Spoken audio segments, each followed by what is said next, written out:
Here's the usual history program about China. Of course, they were more concerned about the Terra Cotta soldiers than they were about how the average peasant was treated by the king.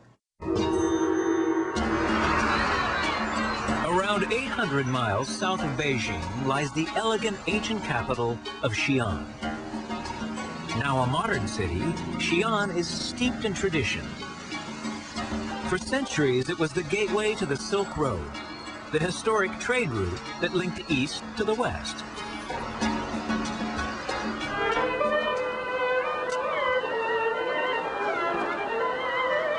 Foreign visitors still receive a traditional welcome when they visit the city today.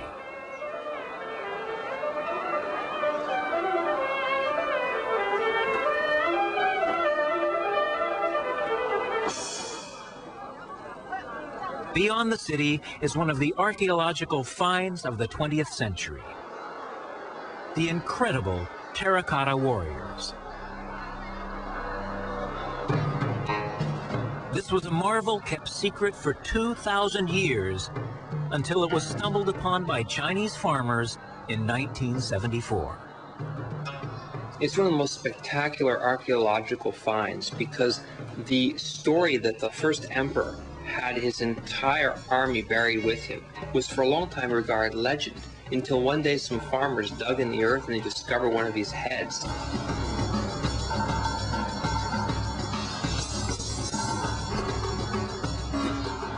It was simply the tip of the iceberg. 1,000 more warriors, horses, weapons, and other objects were soon uncovered, and there are now believed to be up to 8,000 buried within a mile of the emperor's tomb, giving tourists an instant snapshot of the era. To think that these soldiers or warriors have been here since before Christ is amazing, that we can now look at them and see what society and culture of the time was like. So it's truly brilliant. Housed in vast underground vaults covering almost 24,000 square yards, the Terra Cotta warriors were the dream of Emperor Qin Shi Huang, the man who masterminded the Great Wall. He was terrified of death, and in his bid for immortality, decided to take his troops with him, even if they were made of clay. The army is presented in battle formation, complete with officers and rank and file. What is truly remarkable about the warriors is that no two are alike.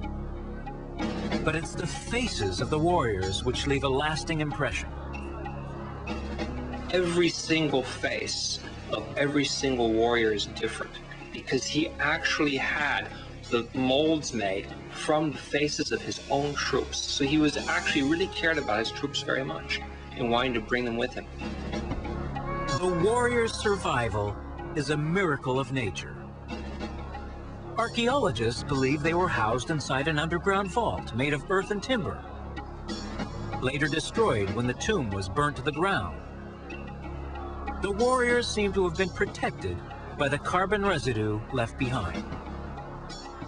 I think it's amazing that they were hidden all those years, and they're really in good condition considering, that they were burned, and a lot of history. I think it's really interesting. The task today to resurrect the Terra Cotta army is like working on a giant jigsaw puzzle. When the warriors were unearthed, they lay in pieces. Each soldier now has to be put back together bit by bit.